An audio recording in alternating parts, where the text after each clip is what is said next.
Vamos ahora a considerar una relación muy útil a la hora de calcular la varianza. Entonces vamos a tomar para ello una variable aleatoria, por lo pronto discreta, que toma valores xk con probabilidades p sub k. Y vamos a asumir que esa variable aleatoria posee valor esperado y varianza. Sabemos que eso en un sentido general no tiene que ser el caso, pero es digamos, la situación que queremos estudiar en estos momentos. Y el teorema lo que nos asegura es que entonces el valor esperado de x al cuadrado existe y que la varianza la podemos calcular de esta manera. La podemos calcular como el valor esperado ahora de x al cuadrado menos el cuadrado del valor esperado. Este resultado de la existencia del valor esperado de x al cuadrado es algo que va a ser más adelante próximamente un subproducto de algo que vamos a demostrar una vez que introduzcamos la idea de los momentos, pero aquí emerge como una, digámoslo así, un subproducto de la demostración y no está de más que de una vez vayamos tomando conciencia de ese tipo de relaciones. Bien, entonces manos a la obra. La propia definición de varianzas que dimos esencialmente en este video, si gusta puede ir allí a recapitularlo si no lo tiene digamos en mente ahorita, o verlo en sus notas, ¿no? Nos condujo a esta regla de cálculo, donde lo que hacemos es tomar finalmente la suma sobre todas las observaciones a las cuales le restamos el valor esperado y esa diferencia la elevamos al cuadrado y todo esto lo multiplicamos entonces por las probabilidades puntuales, ¿no? Bueno, como todos sabemos, el binomio que está acá lo puedo entonces escribir como el cuadrado del primero más el cuadrado del segundo término menos, en este caso porque estoy restando, 2 veces el producto de estas dos cantidades. Ahora bien, si la cantidad de sumandos, ¿no?, que tiene esta suma es una cantidad finita, entonces yo podría reagruparlo de la siguiente manera, ¿no?, como esto por esto, ¿no?, que sería lo que aparece aquí en esta suma, más esto por esto, ¿no?, que sería lo que aparece en esta suma, menos esto por esto, que es lo que tendría en esta suma, ¿no? Y ahora hacer una observación clave, y es que gracias al teorema de valor esperado de una transformación, si gusta y no lo recuerda, puede volver a ver esta representación. Yo tengo entonces que la suma de los términos del tipo x al cuadrado por pk no sería otra cosa que el valor esperado de x al cuadrado. Y ahora lo que puedo hacer es tomar esta constante, que es el valor esperado de x al cuadrado, ¿no?, y factorizarla fuera de la suma, ¿no?, y obtener que lo que obtengo, ¿no?, es el valor esperado de x al cuadrado por la suma de los pk, pero la suma de las probabilidades puntuales sabemos que es 1, y por otro lado puedo hacer exactamente lo mismo, ¿no?, o sea, factorizar las constantes 2 y valor esperado fuera de esta suma, ¿no?, sacarla fuera de la suma y tener entonces que lo que resta aquí sería la suma de los xk por los pk, los cuales sé que por definición coinciden con el valor esperado de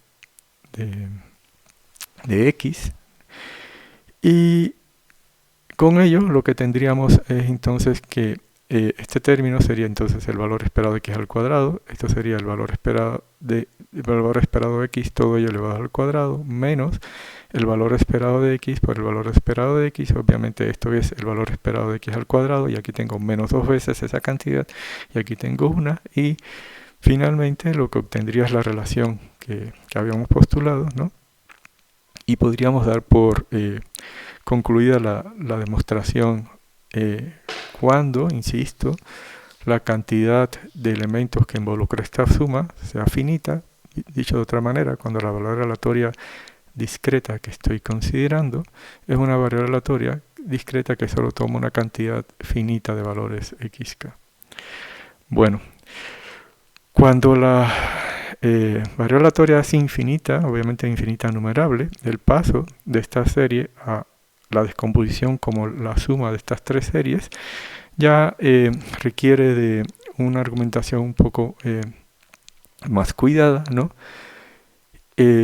Alguien por ahí podría pensar, ok, esto es un esquema del tipo, un patrón del tipo que ya hemos usado en otros lugares, porque al ser esto el desarrollo de un binomio al cuadrado es una cantidad positiva, yo tengo aquí una serie de elementos positivos, ¿no? Y se antoja pensar que el criterio de Cauchy o el teorema de rozamiento de Cauchy es lo que puedo usar para argumentar el paso de aquí a esta descomposición en tres sumas, pero observe que eso, por desgracia, aquí no es posible porque en esencia lo que tengo aquí, por ejemplo, ¿no?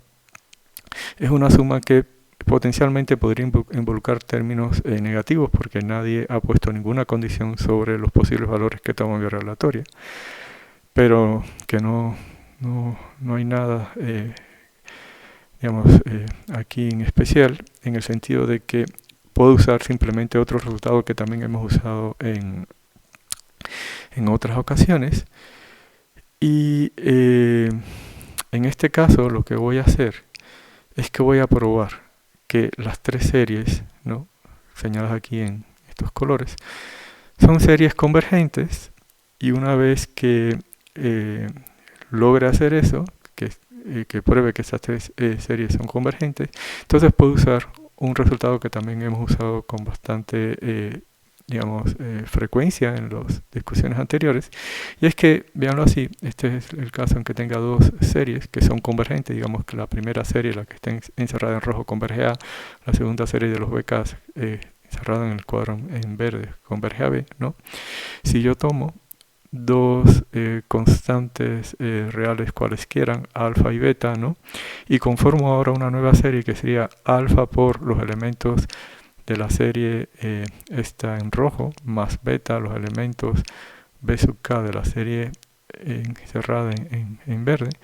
Entonces, si tengo, insisto, ya habíamos discutido este tipo de ideas, ¿no?, en anterior, pero si aquí lo fundamental es poder tener la convergencia de estas dos series, entonces puedo garantizar dos cosas: que la nueva serie que creé como una combinación de las originales va a converger, y que su suma, ¿no?, es igual a alfa lo que resulta de la primera serie, ¿no?, que habíamos llamado A, más beta lo que resulte de la segunda serie que habíamos llamado B. Entonces, si yo logro demostrar en este problema que estas series convergen, entonces yo puedo usar ese resultado y finalmente justificar el paso de aquí a aquí.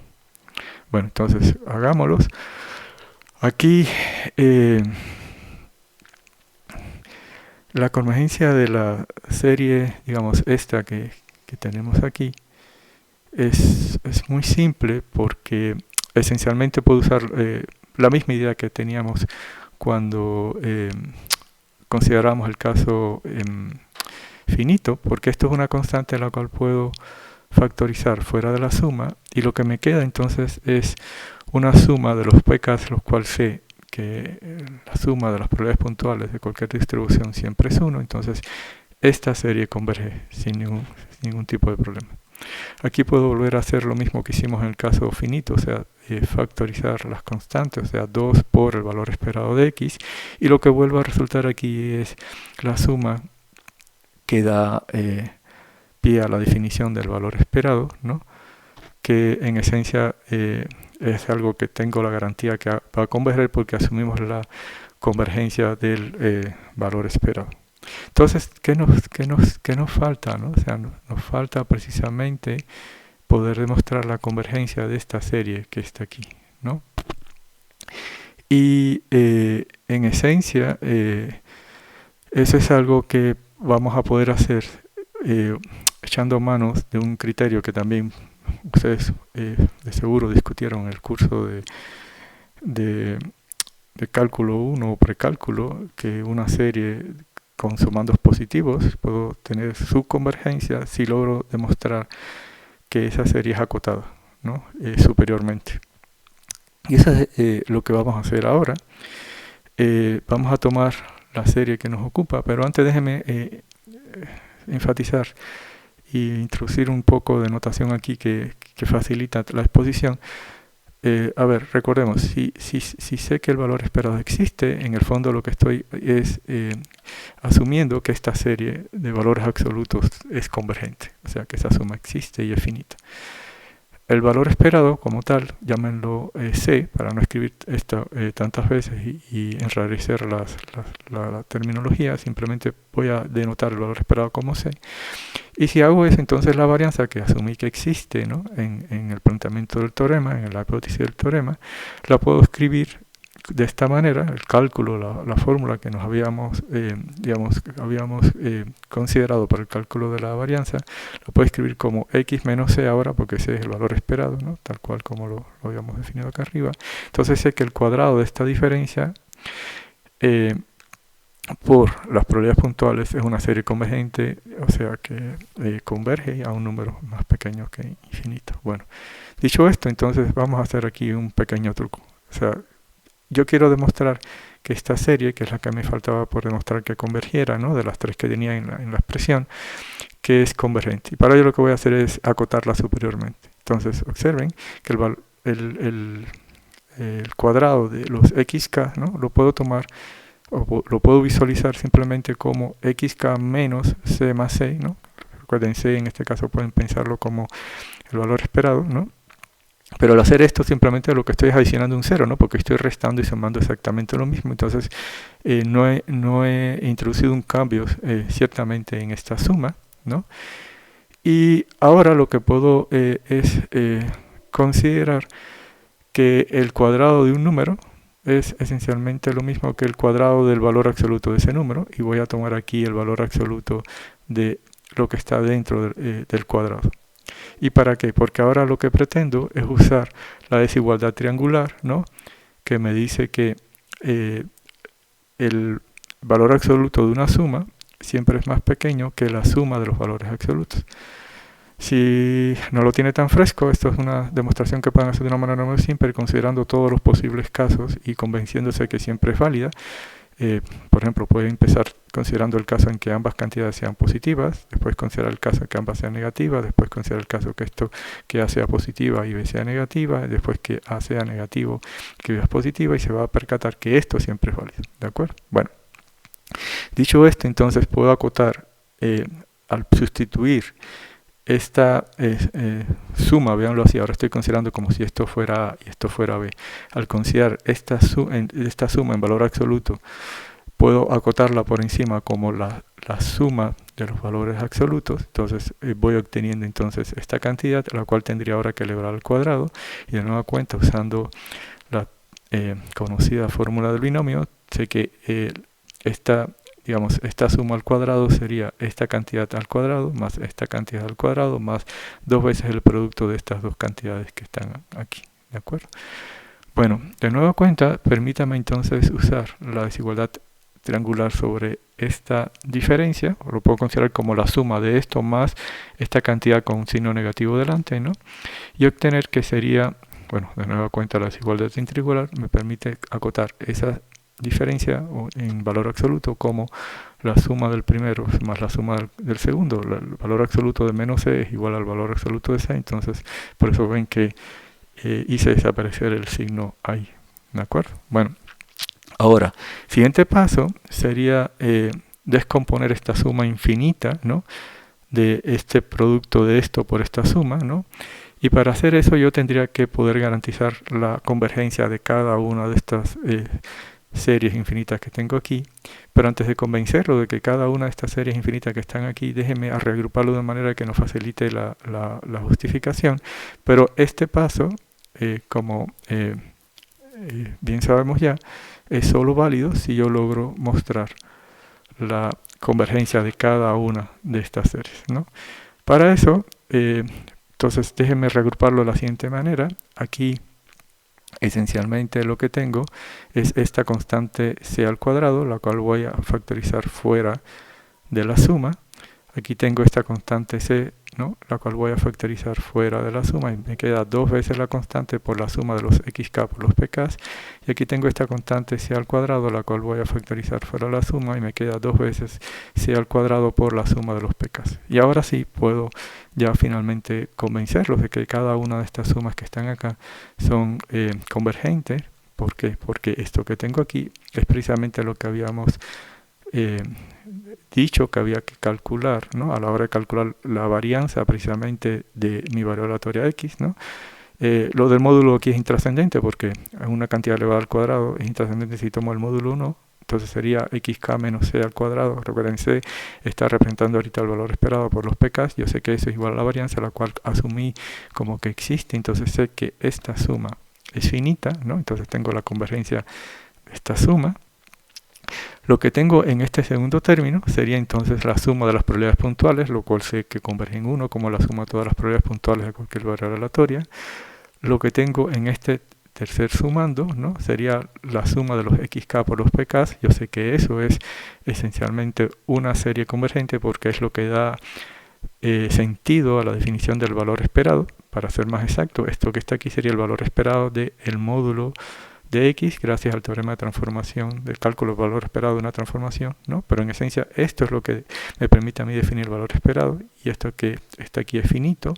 Y por último, esta suma que está aquí sería la suma de los p sub k sobre todos los k, o sea, la suma de todas las probabilidades puntuales de mi variable aleatoria, lo cual es que ese es 1. Entonces ya sé que esto converge, que esto converge, que esto converge, que esto converge, ¿no? Entonces todo lo que está aquí involucrado converge, entonces puedo garantizar entonces que esta suma es igual a esto y que es finita y finalmente tener la justificación del paso en el caso infinito de esta suma a la suma de estas tres series y con eso entonces sí finalmente queda demostrada la relación que necesito, incluido el caso infinito de que aquí tomes una cantidad infinita de valores, ¿no? Y ahora sí podríamos dar por concluida la demostración. Bueno, a manera de, digamos, de tarea, lo que les propongo es que tomen el árbol del modelo de CRR que hemos usado esencialmente para visualizar en concreto cómo se pueden calcular el valor esperado y la varianza y que ahora usen ese contexto, ¿no? del ejemplo que hemos estado usando hasta ahorita, ¿no? De cómo son los niveles de precio para este activo S sub 3 después de 3 periodos con estas probabilidades puntuales y calculen ahora el valor esperado de x al cuadrado y restenle el valor esperado de x, que es algo que ya hemos hecho muchas veces, puede ubicar en sus notas y en las presentaciones. Si gusta volver a calcular, para mí no es problema, ¿no? Y convencerse que lo que emerge de esta diferencia ahora de aquí, ¿no? Es exactamente tal cual como lo postula el teorema, la varianza que ya habíamos calculado usando exactamente este ejemplo.